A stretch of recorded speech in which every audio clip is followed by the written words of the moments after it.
Hello everyone, welcome to my channel. In this video I'm bringing you a live gameplay video from our booster box tournament that we held recently. We have Grayson on the left playing Charlotte Linlin from the starter deck, and we have Michael on the right playing Edward Newgate. Michael goes first, and for one he plays down the Ezo. Ezo is a new search card in OP03. He lets you search the top 5 of your deck for a Whitebeard Pirates type card and add it to your hand. Michael grabs the Jozu there. Jozu is mostly used as a 2k counter, but he can be used as a rush attacker if your leader has the Whitebeard Pirates type. So Grayson starts his turn and puts out 2 Dawn and passes turn. So for those of you who don't know, at the end of your turn, Edward Newgate takes one of his own life cards. Michael plays really aggressively with the Whitebeard deck. He swings 7 to Grayson, who takes the damage. And for 2, he plays down the Sanji. Sanji, activate main once per turn. You may add 1 card from your life area to your hand. Then this character gains plus 2000 power during this turn. Then give this character up to 2 rested Dawn cards. Grayson starting his turn off by swinging 6 with Linlin.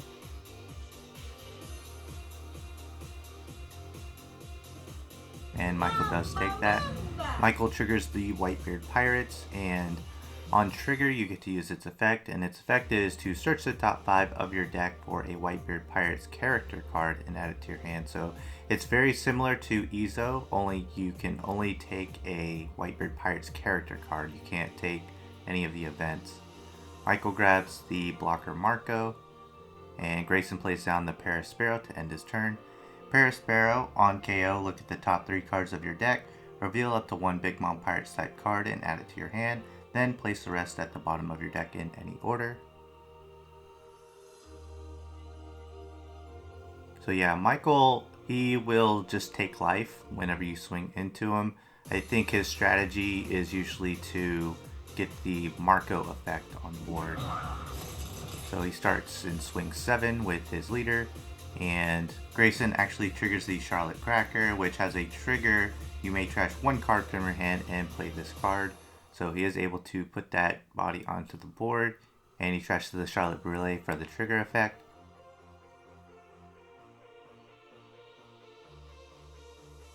And as expected, we do see the Marco blocker come down for Michael there, and he's going to use Sanji's ability here to take his own life. So this is going to allow him to have access to Marco's effect. And he does swing 7 into Grayson with the Sanji. And Grayson takes the damage, and he triggers the Thunderbolt, which actually KOs the Marco. So going back to Marco's ability, it's really coming into play here. Because Michael only has 2 life left, the Marco is able to be put back into play if it is KO'd if you trash a Whitebeard Pirates card from your hand. So Michael trashing the Ace there to bring the Marco back into play rested. But that was a pretty incredible Thunderbolt there by Grayson, and he didn't set that up, so that makes it even better. But the Thunderbolt, it will KO a 5 cost on trigger, so that's why he was able to KO the Marco there. Grayson finally using Charlotte Linlin's ability, Dawn times 2 when attacking. You may add 1 card from the top or bottom of your life cards to your hand. If you have 2 or less life cards, add up to 1 card from your hand to the top of your life cards. So he does swing 7 into Michael's Marco. And Michael using the effect once again, trashing the Atmos to bring the Marco back into play. And Grayson using the Charlotte Pudding Searcher. She searches the top 4 of your deck for a Big Mom Pirates type card and add it to your hand. So he does grab the Charlotte Smoothie.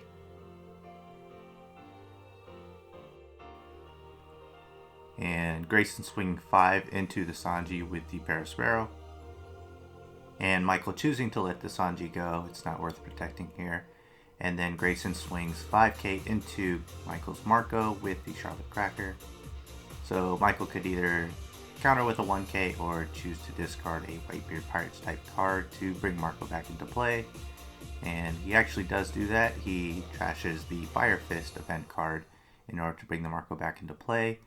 And then we see Streusen come down from Grayson, which is not a play you see very often, but Struzan, on play, you may trash one card with a trigger from your hand, KO up to one of your opponent's characters with a 1 cost or less. So Grayson able to get rid of Michael's Ezo there, and he does trash the Soul Focus event card, which has a trigger. So starting Michael's turn, we'll see what he's able to do here. He only has one attacker on board, so this is looking like it's in Grayson's favor here, but his life is getting kind of low, and Yellow doesn't have many blockers that it has access to, so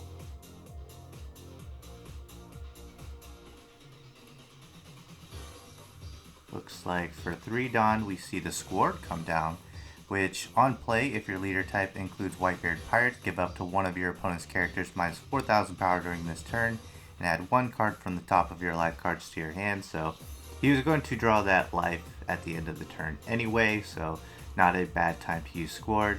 He gives minus 4,000 to the Cracker and swings into him with the Whitebeard Leader card, and definitely getting rid of that, and then he plays down another Marco. So Michael is setting up a wall of Marcos here.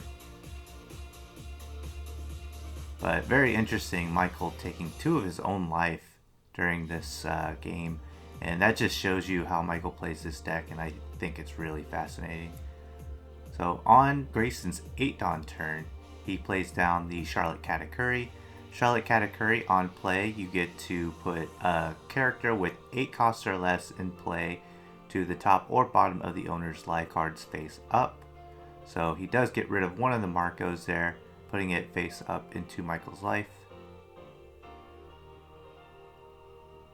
Yellow doesn't have too many options for getting rid of Marco. It's pretty much just Thunderbolt and Charlotte Katakuri, so pretty good for Grayson here to see both in this one game.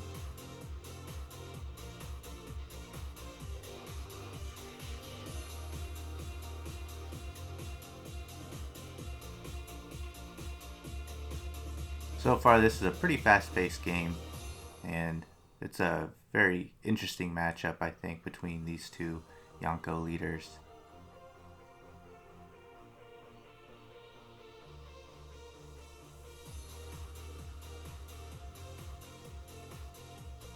Alright, we get 5k from the Squad into Grayson, and he just counters with the Smoothie. And then we get another 7k from Edward Newgate, and Grayson did set up this trigger, the Soul Focus. Soul Focus, your opponent chooses to either give your opponent life or trash one of their own life. Some of you Katakuri players might recognize that effect on the 7-drop Charlotte Linlin from the starter deck. So Michael deciding what decision he wants to make based off of this Soul Focus trigger. And he does decide to trash his Marco here.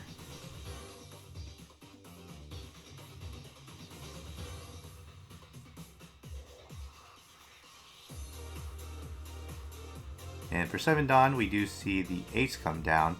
Ace on play gives 2 of your opponent's characters minus 3,000 power, and he gains Rush if your leader is a Whitebeard Pirates type card. So he's able to put on a lot of pressure here, swing another 7, and Grayson goes down to 0 life. Michael does leave the 1 Dawn up, signaling he might have a Radical Beam 4k counter or a guard point potentially.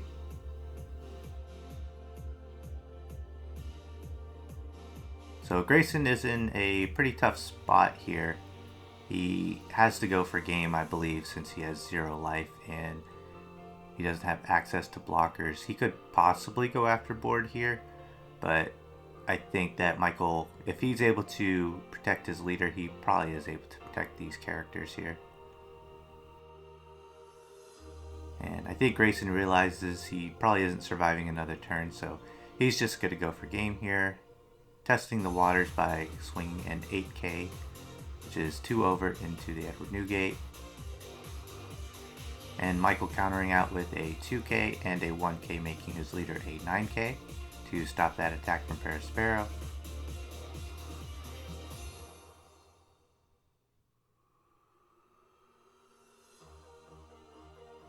So Grayson has 7 Dawn left. He could go 10 and 10, which would be 4 over, and that would force Michael to use a Radical Beam plus a card from hand, but it would be gaining information here if he swings, and if Michael decides to block with the Marco, then maybe Grayson's safe to go for game. Michael could definitely be bluffing here with the 1 Dawn up. But it is a tough decision for Grayson. Just the way that Michael played this matchup very aggressively, it was just tough for Grayson to not go down to 0 life with all these attacks.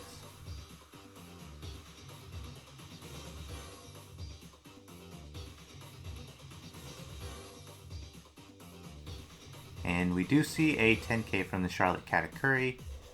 So if Michael chooses to block here, then that might signal that he can't counter out of this 10k. And he does use the Marco blocker, so that might be a good sign for Grayson, but yeah. I would assume if Michael is keeping the Marco back into play by pitching a counter, that means that he has what he needs to survive this, but Grayson might not have any other play.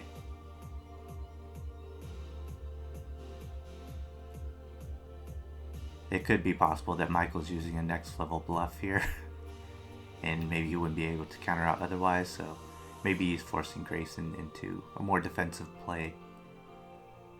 But we will probably see here in a bit.